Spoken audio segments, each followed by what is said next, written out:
It's Jesse Parker here on bourbonblog.com. He is the master blender for Doc Swinson's whiskey, joining us from Bellingham, Washington. How are you, Jesse?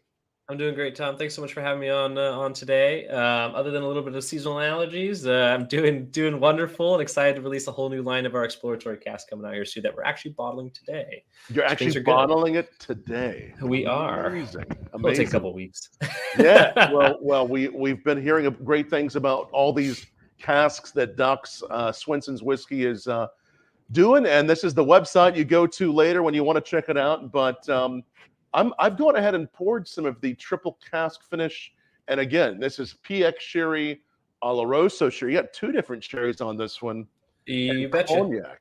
But as I taste this, tell me, just for those of us that don't know about Doc Swinson's whiskey, tell us, who is Doc Swinson's? Who is the Doc? So that's always a really humorous question because we didn't really initially set out to build this brand specifically because we knew what we wanted to do. We actually were just playing around with barrels years ago, and we needed a brand name that worked out. And Doc Swinson's is kind of an ode. It's like a secret name of one of the founders of Seattle. We don't really lean into that as far as one of the big stories here. We really think Doc Swinson's represents who we are as a collection of people, kind of chaotic experimenters from the Northwest. And that's why we kind of stuck with it. To be fair, it's kind of in line with the original Doc Swinson's, but we don't lean heavily into that story. So really, it's just a culmination of our chaotic brains put together to create really good whiskey. You love experimenting. You love trying different styles, different expressions, cask finishes. This one, I just had a sip of it. Again, we're looking at, usually with a lot of bourbons and ryes, from what I've seen there, Jesse, that are released, in recent 5-10 years. If they're doing a sherry, it will either be PX or it'll be Oloroso. But you all have done both on this. Yeah, I mean, and cognac. Absolutely, yeah. So this is our triple cask, Alter Ego triple cask, part of our core line here, and all three of those are really great compliments. We're not the first person to do it, that's for sure. We just took our own spin on it, so it is still different than anybody else that has done a triple cask similarly with Pedro Jimenez, Oloroso, and cognac. They all just really blend beautifully together, lending different notes on, whether it's at the beginning, middle, or end, to help really elevate the whiskey that was originally used in the process. Right. So it's a really fun blend of different flavors, especially because you have the spectrum, right? You've got the Oloroso, which is going to be more like dry leather, nuts, things like that. And then you've got your Pedro Jimenez, which is more desserty, right? It's going to be more jammy. It's going to be thick. And then, of course, the cognac just kind of helps meld all of those together, meld them together quite beautifully. So it's just already a good complement to bourbon. It really accentuates the apricots and the corn flavors that come through on the initial whiskey. Yeah. So again, this is Alter Ego. There is. Do you break down what the percentage on each cask is, or is it more proprietary? Or I kind of have in the past. It's not exactly proprietary. If you do some digging on our website, you can find some of it. But in general, the Pedro Jimenez and the cognac are fairly similarly matched. The Oloroso is a little bit less. But to be fair, we don't exactly dump it based upon exactly the amount of gallon of each one. For example, when I'm finishing all of these, I go through and I taste every single barrel before I make a batch. I'll do this over the course of usually a couple weeks. I'll go back through and taste every single barrel that I think is becoming mature for this, and then I blend those different barrels together in a relative proportion to a recipe. And then we can make little adjustments from there. The goal is to make a really good tasting product, not just check off the box what went into it. So that's really important for us, which is why we put batch numbers on them. They do change a little bit. For example, our most recent release of Alter Ego triple cask has a ranging from 4 months to all the way up to just about a year, actually just over a year now. For finishing times on it. Yeah, so it's not like we don't just say, okay, it's been 45 days, let's throw it in a batch. It's done. You check on it. Yeah. No, it's a bit more of an exhausting process than I've seen most people do in the industry, but that's also what makes this really unique and special, we think. And you can really tell. Yeah, great flavors. A lot of good sugar that goes through that, but it's a good balance of the delicate, really elegant sugars. Like from the cognac, I get that sherry note. somewhat honeyed. Goes into some fruit elements, but the finish is real clean. Nice warmth. I mean, this is 90. What is it? 95.8. I mean, it has some good proof, but it's not overly warm. Yep, and it's also like we didn't just pick arbitrarily 95.8 either. We actually when we go to pick proofs, we take huge samples and we bust them up into dozens of different proof points, and then slowly narrow it down over the course of a few weeks to decide that this is generally where we think these flavors are hitting the nail on the head for boldness as well as balance and complexity. So we really thought 95.8 was just really nice, and it's more approachable too, which is great. What do you like best about it? What do you taste on it? I think the fun thing about this one is this is one that literally keeps me coming back for more. Like I want to chew on it over and over and over again. Yes. And it's also in combination with one that I can drink fairly consistently. Like I don't feel like, even though it is a special bottle, I feel like I could pick it up, every afternoon and enjoy a little bit of it. You don't have to sit on it for 7 months or anything like that. Extremely versatile. Yeah, exactly. And it also makes I will say it does make a really killer old fashioned too, because it already has some of those flavor profiles you get in a traditional old fashioned. I see that. The sugars, the fruit. Yep. It's just very, very good. It doesn't exactly, the other thing I love about it is it doesn't exactly remind me of anything on the finishes I've had, with other whiskeys. There's some great PX out there. There's some great cognac out there, but this really is very different. I like it. Well, I'm glad you said so, because one of the big things here at Docs is we still want to focus on the whiskey aspect of it. Sure. Like you said, you had some really great PXs out there, or so you name it. So Vine, there's some really beautiful ones out there, and most of those I always think tend to focus more on the finishing cask, which is great. And they're more identifiable as like, oh, this is definitely a PX, this is definitely an Oloroso, a cognac, etc. And we wanted to go a little bit against the grain in that direction and say, what really matters to us is the straight bourbon whiskey that goes into it. But we can use these other casks to finesse certain flavor profiles as it's finishing. So if we want to, accentuate a little bit more, fruitiness, or a little bit more spiciness, or a little bit more, minerality or something like that, we use those casks to actually influence the bourbon. That's our goal. So it's like using salt and pepper appropriately on a steak or fish or something like that, right? Or vegetables. It's to elevate those flavors that we're looking for, not to, be over seasoned or you don't want to overtake it. Correct. Exactly. And that's just our take on it. Nothing. Once again, it's just I think it's beautiful. It's a really beautiful balance. Again, that is the Alter Ego. And we have a straight bourbon whiskey. Is it 5 years old? Yeah, yes, correct. And they've been they're between 5 and 6 year. Of course, the youngest age statement is 5. And it's a blend of 2 different mash bills. Both the MGP Classic 36% and the 21% high rye bourbon mash bills. And this is actually, Tom, this is the base to our Alter Ego triple cask. So the one we just tried, this is actually the exact whiskey that goes into the finishing casks before being blended. So this is the one that's in there. Yep, correct. So, and that was the whole intention. We released it about a year later, and it was to showcase what we start with, because there's some people sometimes say that, the only reason why you'd ever finish whiskey is because you had bad whiskey in the first place. Well, we want to dispel that rumor, because that's not true. That's definitely not true for us. In fact, I don't find that very often in most of the industry, to be honest.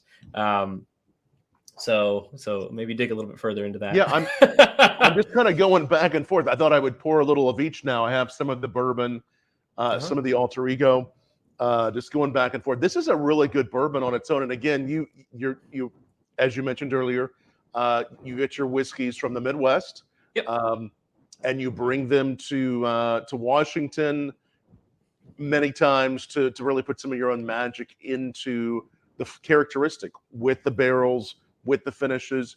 Talk about that a little bit, and where you're positioned. How does the climate there, how does it all play into factor?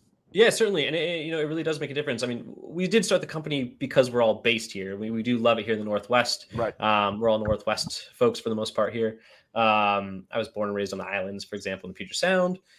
So a lot of those tastes all come through in this process, and you can kind of tell that they're there as well, which is interesting because our climate is very similar to parts of maritime northern France. It's very similar to Scotland. It's similar to Ireland. So we have a lot of those kind of influences here as well, especially on our aging, being the fact that we're right next to the sea. I mean, it's about an 8-minute drive west of me here. And it's a lot cooler. It's a lot more humid throughout the year, more consistent temperature-wise throughout the year. So we really believe that doing our secondary aging, so after the whiskey's been sitting in the Midwest for 4 to 5 years, right. We bring it here. It continues aging in our rick houses here in the barrels. And then we pull them when we believe they're best suited to be used in finishing or blending, etc. We believe that really subtle climate actually beautifully influences the whiskey to become creamier and more subtle. It takes a lot more time, for example, like in Scotland. It's going to take you years to get some nice barrel influence out of those casks there in the north. So we're a little bit more akin to that, which is why we lean on some of those traditions from Ireland, Scotland, and northern France for Western France as well, for blending techniques. Incredible. And again, it's that region that does in some ways reflect areas of France, Scotland. It's going to do something to the barrels. It's going to give you a creamier flavor. Talk about that. How does that happen inside the barrel? Yeah, so overall, there's essentially, because there's less breathing in and out of the barrel, there's less movement in the barrel. It does take longer for usually the oak to cause more of an influence, but also just slowly moves all those molecules around, allowing them to bond with other molecules at a rate that's more conducive to, or at least we believe more conducive to an overall creamier and smoother product here. Sure. Rather than forced to being swimming inside in and out of that barrel, it's really staying closer together. It's doing its magic there. Yeah, and it takes longer for it to move in and out of that barrel, so the oxidation rate is a little bit slower. And so we find that having dual aging zones is really positive for our product. So we still have what is quintessentially very much, a Midwest bourbon that you would find, or Midwest rye that you would find more typically, but we really think that the Northwest climate tends to influence it really, really positively, and take a little bit different of a spin on it than you would normally find. This really is a lovely bourbon, and if you don't mind, hold up one of the bottles, whether it's this one or so people can see the label. Yeah, great. Yep, this is the one we're doing right here. The one we're doing, Doc Swinson. Yeah, Doc Swinson's cut. Yep, Blender's cut. So this is really the one that goes into all the finishing casks that go into triple cask. So you get to see our evolution. And like I said earlier, it was to prove that, one, we do start with a really excellent bourbon. In fact, this was Fred Minnick has recently said this was his favorite bourbon of the year, which is a pretty big, that's a cool highlight. Yeah, this is really good. And it usually punches dark cherry. I get like this dark cherry note, kind of creamy, kind of like the dark cherry, but also against chocolate, kind of a dark chocolate and cherry note. Yep, and being that these are both high rye bourbon mash bills, and we do blend them to 115 proof, which is something fairly unique here. So it uses virtually no addition of proofing water to bring it to 115 on the batch. So this is truly and legally a cask strength bourbon that we blend every single time, the sets of different barrels based on their proof points, as well as their flavor. It's an exhaustive process, and we use all those different specific barrels that were picked and tagged for this purpose to hit 115 proof, or every single time our blends come within that. And what potential water does get added to it is so minimal, it doesn't really influence the product. It's just for, labeling reasons. It's great stuff. And again, I want to put the website up, docswhiskey.com, if you're wanting to look to find it near you. That's where to go. That's where to find it. That's where you can find where to buy it online to get, whether it's get it sent or to, to find it near you. And again, you guys how many years has your brand been around again? How long is it? So Doc Swinson started in 2017. We were really working for about 3 years there. So until 2020 or so, just kind of working on different finishing cask blends, and different experimentation that we thought would be really nice to release in the larger commercial volumes. So we really kept it fairly internal and only sold it in a couple localities across the country, just a few, very few, because we weren't producing a lot. And then we got our hands on some 15-year bourbon that we got to play around with for a while and released that. We were one of the first people on the market to hit with a 15-year Kentucky Bourbon. That came out just at the very early portion of 2020, and that kind of rocketed our brand, at least recognition, at least amongst the Reddit people. Well, sure. That's people such as yourself. They're like, "Dang, this is good." It's an old bourbon. The rest of these, what we've had so far, are about 5 years old with a little bit of extra. It just depends. Some of these have been in there for a while in those secondary. Up to a year? Is that about the longest? Up to 2.5 years, actually. Some of them have been correct. So Alter Ego has a really interesting collection of different age statements on each one of those bourbons, ranging up to 2.5 years of finishing time. So putting us at close to that, let's just say close to that 7-year mark. And that's small portions, of course, that are in that higher age range. But the majority of it is all 5 years. We typically don't use our bourbons until they hit 5. It's very nice. So the next one we're going to go to is the Alter Ego Rye, which has been aged in rum, cask, Solera. Tell me about that. I'm reading on the side of it here. What's the... Yeah, certainly.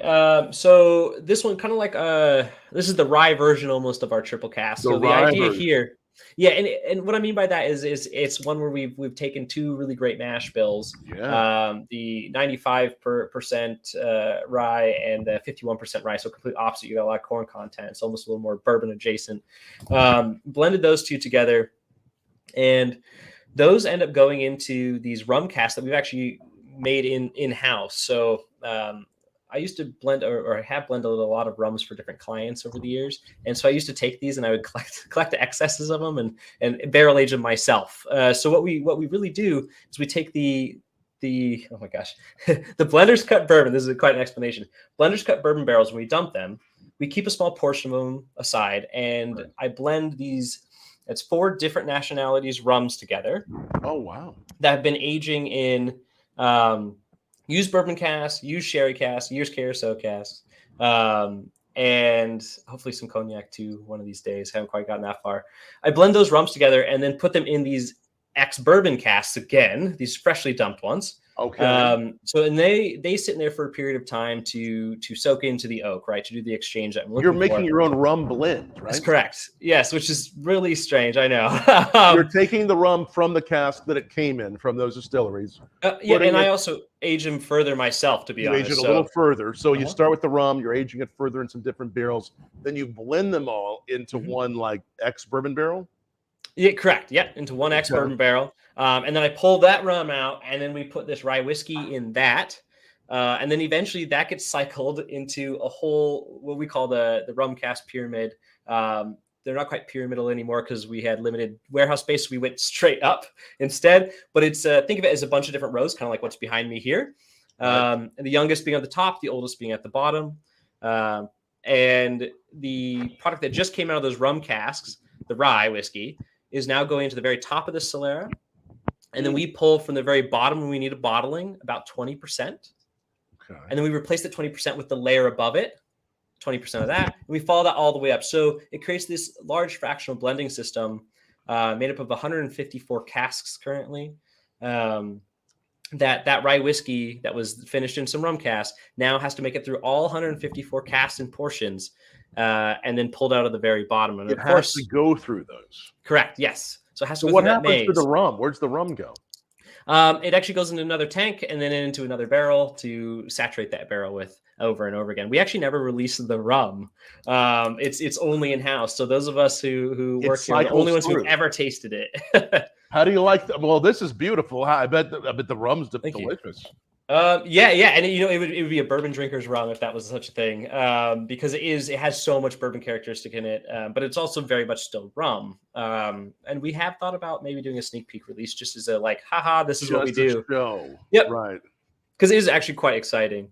And there's a very specific intention for the way that rye flows through each. Well, you transfer it to each of those casks. Yep, correct. So it goes through all of them. So portions go split up throughout that 154 barrels, and of course we only pull from the bottom. So by the time it makes, for example, a small portion from what we just added to the top to the very bottom is a minimum of 6 pulls, which we do about 6 pulls in a year, just depending on demand a little bit.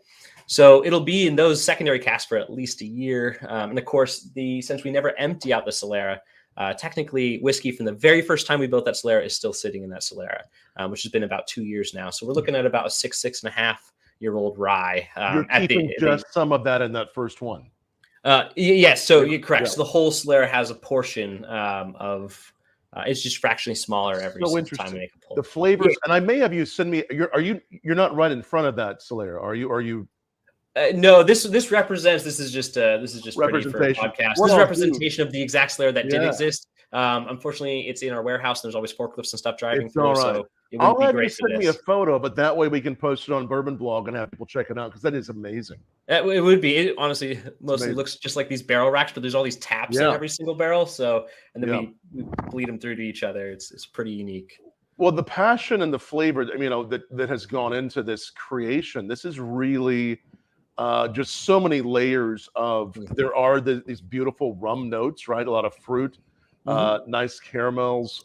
It's a lot of even some nice autumnal notes. I mean, this has a lot going on, but it doesn't just feel like a whole lot of rum on rye. I mean, it really has been. It's mingled and just like the spice and everything is really interesting. It's very interesting. I love it. No, it's great to hear. This was an interesting one because a lot of people always think, rye and rum is a great complement for each other, no matter how you cut it. That's why there's some really awesome ones on the market. And I think here at Docks, we've done a very opposite direction, just like the Alter Ego, or any of our finishing for the most part, where we just want our finishing cast to subtly influence the whiskey at hand. And I think we do a pretty good job of that, where those nice, like some of those are like more citrusy or coconutty, flavor profiles from the rum, or the grassy flavor profiles from the rum come through a little bit and complement the already existing flavor profiles in the rye. And autumnal is a great description, actually. This one totally has like spice pears, grandma's apple pie. It's cinnamon. It's caramely. It's everything about the fall that you could remember from your childhood, and it really comes through while still being light and inviting to. Actually, non-drinkers really love this rye, or non-rye people really love this rye. We call it the gateway rye. It really is. Oh, it's so good. It's so interesting, and I feel like at some point you must have said to yourself when you were, whether you were working in brandy or whiskey, you were thinking, I like the idea of finishing, but I want to take finishing to a new level. I want to do more than just a finish. I want this to be a finish on top of a finish. I mean, talk about that a little bit. What inspired this going into a lot? Because it's a lot of different layers on top of what most distilleries do.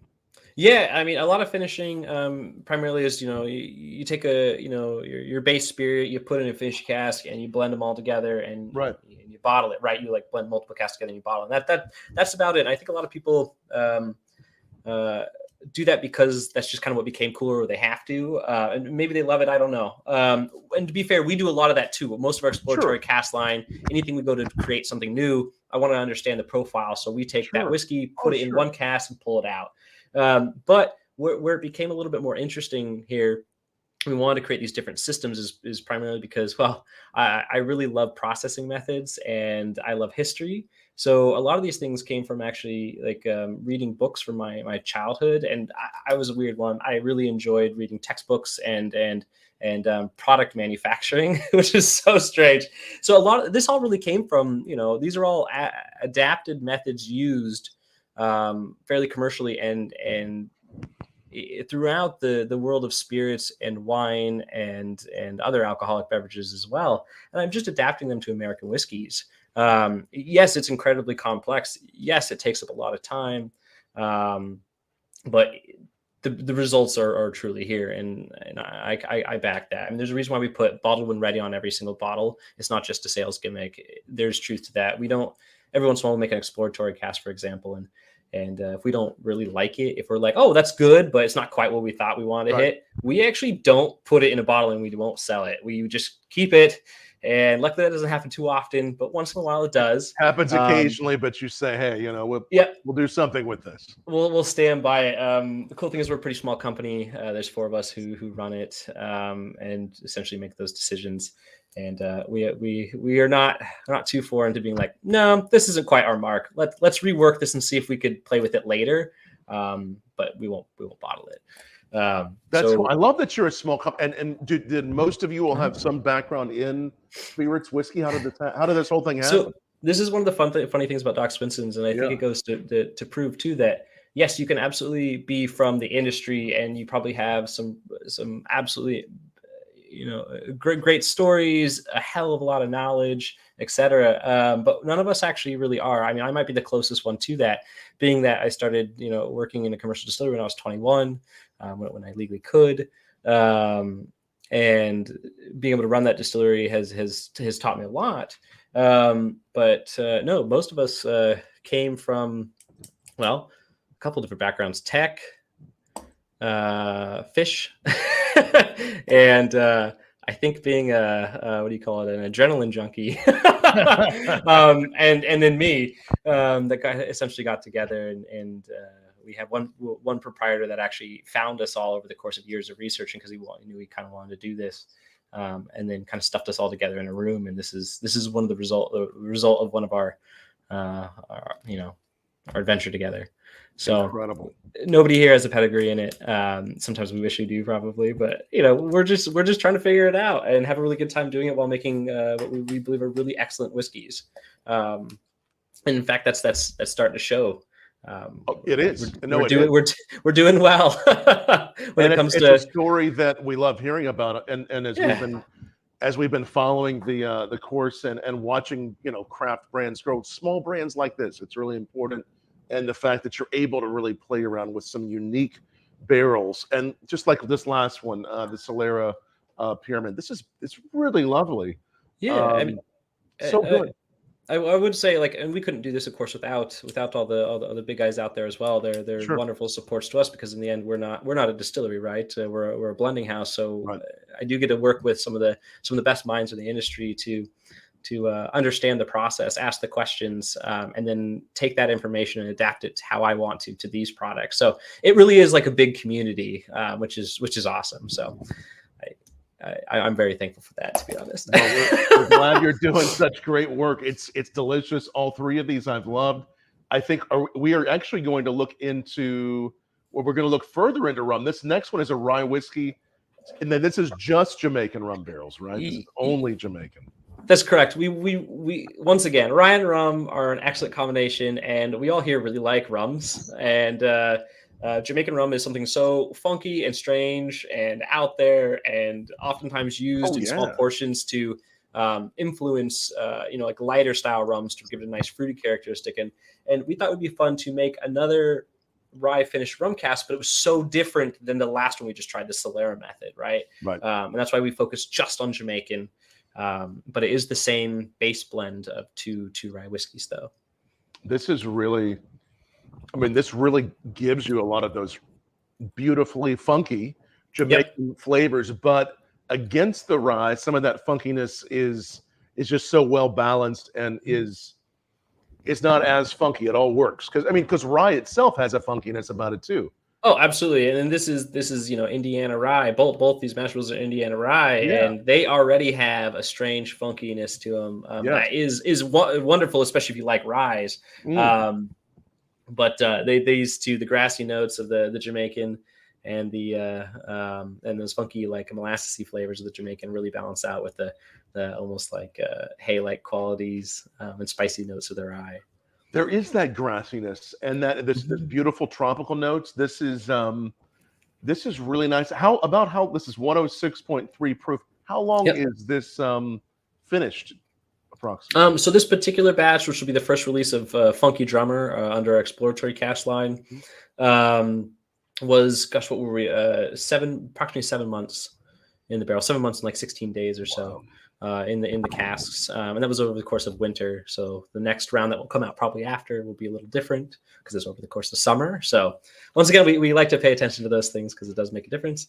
So that's why batch numbers mean something. This is great. And again, this one is coming soon. Then this is not out yet. Correct. So we're releasing our summer line of Exploratory Casks, which is consisting of 7 different products, ranging from what are we doing? Three fortified wine finishes, this Funky Drummer, which is the rye and Jamaican rum cask, Another one we're going to try here in a second. And then we're also releasing our high proof triple cask. So our cask strength edition of that too. Yeah, so we call it fooder strength because it's all married in big oak vats that'll fit a Mini Cooper in them. Funky Drummer. Where's that name come from? Funky Drummer. So that's a kind of an ode to James Brown. There's a song called Funky Drummer, and it's related to his drummer, who has it's like the most sampled, one of the most sampled songs in history, which is pretty cool. I'm not quite as much of the music aficionado as our CFO Chris is. He's the one that named it.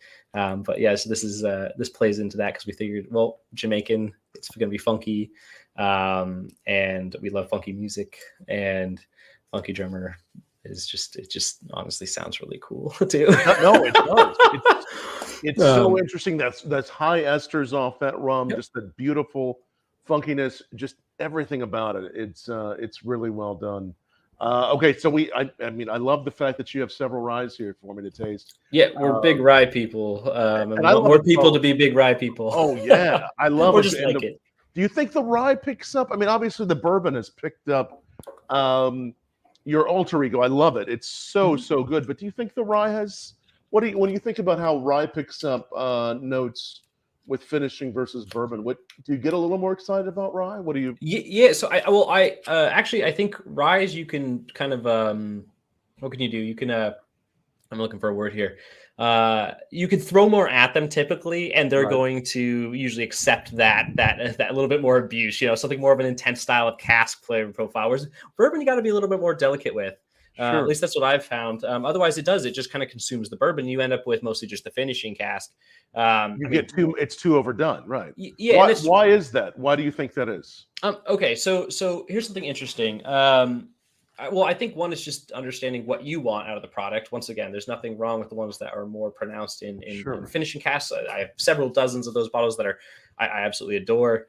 But primarily, or let me backtrack it here a little more actually. So, as I've said before, a lot of our bourbon is aged, 45 days up to 2.5 years already in finishing casks, and they're all still fairly subtle. And some of that happens to also have to do with the types of casks I use. I use a myriad of different size casks, anywhere from standard, ASB barrels, so like a big bourbon barrels right here, 53 gallons, 200 liters, all the way up to 600 liters. And in fact, most of my casks are actually quite large, and that's intentional. I want more oxidation to give it that really nice, creamy, smooth characteristics that's going to be more subtractive to some of the off-putting elements of the whiskey, while also only influencing it very slowly over time. And what was your question again? Sorry, I think I went on a little tangent. No. I love what you're talking about. It's really helpful. Just why rye differs from bourbon on that whole finishing thing. Oh yeah. So in general, I think bourbon, because it's corn based, it primarily, or more corn, is more accepting of different flavor profiles. Meaning it'll take them on more readily, whereas rye is a little more resistant, and therefore you can throw more at it, and it still can balance out. Also, it's more intense usually, right? So rye is going to have more of those intense flavor profiles, those spiky, spicy notes out of it, and you could really work and play and tug and push against the rye characteristics to find a really nice balance. Whereas the bourbon, I think you have to be a lot more delicate with it. You have to whisper in its ear to make it just right. No, that's really helpful, and I've heard, as I've tasted many through the years, that there are a lot of reasons that go into that. I love the fact that you played with the bourbons and that you've created and explored. But the ryes are, these are so interesting, all of them. And again, I'm going to put the website up there one more time for people to see, docswhiskey.com, and of course, we're going to put up on our website too some links to these photos by the time this video is out there live. You're watching it, or you're watching it later. We'll have some up on Bourbon Blog as well. We have here to finish something that's called Smoke on Water. What do we have here? Yeah, this one was truly pulled from the Crazy Blenders book here. I had the opportunity to get some peated Scotch quarter casks, and I'm sure it'll be pretty easy to figure out where they came from if you just do a little Google search. But I started with 4 casks, and I thought it would be so wild. I really like, first of all, I really like smoky scotches. I think they're really quite wonderful. I don't drink them every day, but when I do, I'm like, oh, I could just hang out with it, chew on it, It's like how people really, people who really like cigars really like cigars. I just like smoky things. No, I know I like the smell of them. Yep. I do not want to be near them. To be totally honest with you, just because it's the next day. I just can't handle the smell. It's too much for me. So this is a good element of smoke. This has had some beautiful smoke on it. Yeah. But that's where it's kind of like, okay, so I have this idea over here. Like, what would be like drinking a, like how can I take something that is smoky that's generally either loved or hated, right? I mean, that's right. Typically what people in smoked scotches, they're either like, this is the most amazing thing, or it's like, oh, this is atrocious. It tastes like whatever, like seaweed and burnt socks or whatever, Band-Aids. Right. But I have this idea, and I want to pair it with something to make it more approachable, fairly pleasant, and hopefully something that maybe will get more people interested in trying smoky things that really would say, no, I don't like that. In fact, I definitely got some sideways looks when we first started making this. And it's actually become a crowd favorite here, even amongst those who don't even like scotch or smoky scotches at all, because it's not overbearingly smoky is what we find, right?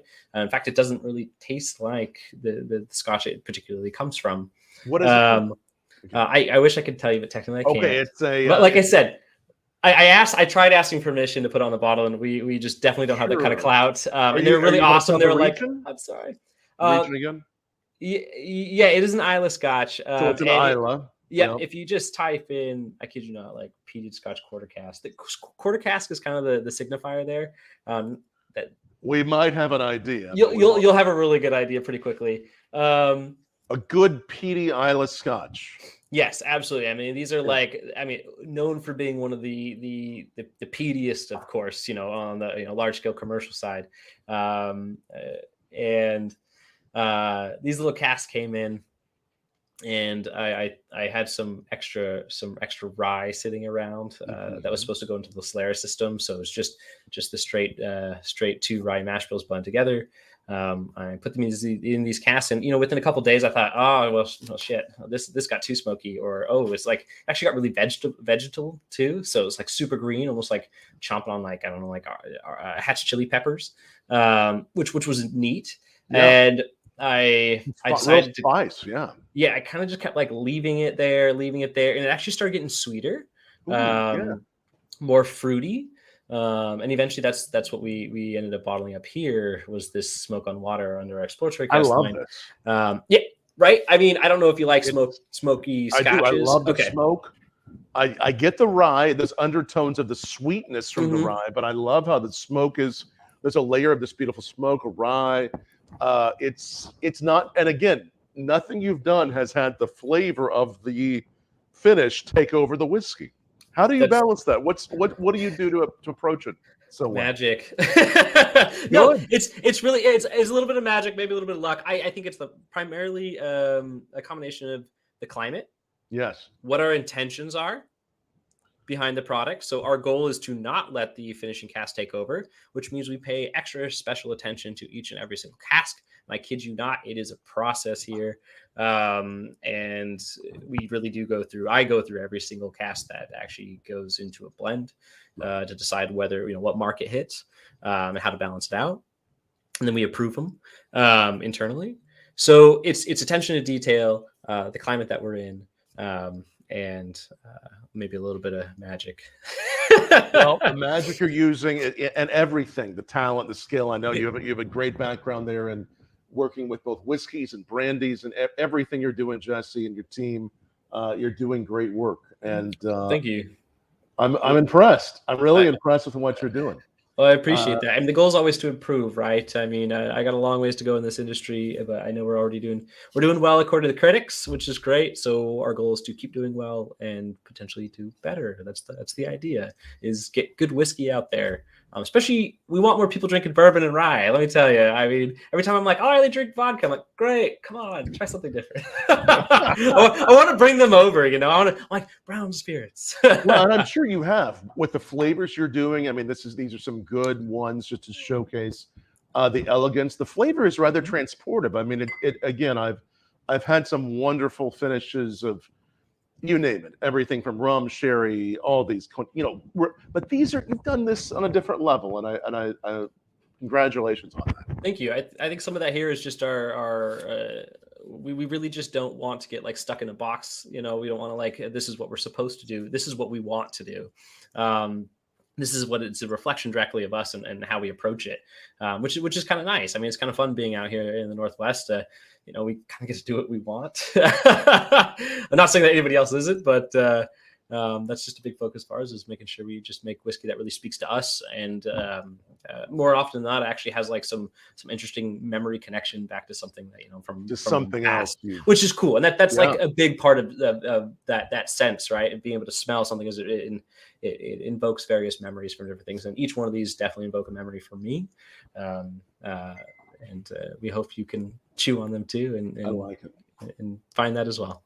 You've done great. And again, for those of you all watching, take a moment, like this video, share it, tell your friends about it, and look for Doc Swinson's near you. And or if it's not near you, find where to buy it online, and help us spread the word here on Bourbon Blog Live on the great small producers, small craft brands like Jesse's here with Doc Swinson's that we love showcasing, because we love looking at and tasting this with you today, and then 5-10 years later we'll come. I mean, I know you're going to keep on. We'll see each other before then, but you're going to keep on growing this, Jesse. You're going to keep growing it. I know. Well, thank you very much, Tom, for having me on here. I really appreciate it. Thanks to all you listeners out there. And if there's no bottles near you, for the record, we do have an online store that we've been testing out to be able to ship bottles to you. And that's also where every single one of our products will kind of drop in from time to time. Nice. So follow that. Follow them on social. Bookmark that. And delicious. I loved all these. I'm going to have to think about, if I had to pick a favorite. Yeah, I'm curious. Tough. It would really be tough. I'm going to have to really think on it. I mean, I think both of your alter egos are so interesting. Thank you. But both of these other two are so unique. The Jamaican and this, I love the smokiness, and your blender's cut. I mean, again, deep, big flavors on a bourbon that I think that I don't typically see on a bourbon. Yeah, thank you. Yeah, we've gotten a lot of. We'll say it tastes a lot older than 5 years. I get. Yep. Don't you get like an 8, 9? I mean, at least 100%. I mean, that's the fun thing about it when developing the blending style behind it, because each one of those bottles has a bit different of a blending style. This one in particular, we thought we're like, wow, this does punch above its age frame 100%. And I mean, probably the best bang for the buck you'll find on the market for a 5-year bourbon that tastes like an 8 or 9 year. And we actually get that comment a lot, which is great. I've even had distributors call us up and say, how did you get a 5-year to taste like this? I was like, how'd you do this? Once again, attention to detail, maybe a little bit of luck, but really just understanding your product and what you want out of it. What is your intention behind it, and how to find the way to execute that intention. It's what we do at Docs. Or just tell them the real answer is because the doc is in. The doc is in. Yep. Truth. That. And then they'll start asking you what that means, and you'll just say, like, well, the doctor's here. I mean, have you seen my hair? I mean, it's chaos anyway. So this was taken care of. So hey, cheers, Jesse. Thank you. You guys are awesome. So much. Thank you so much. Appreciate it. And thanks everybody for watching. We'll have more Bourbon Blog Live videos soon. For now, like this, subscribe to where you're watching, and cheers.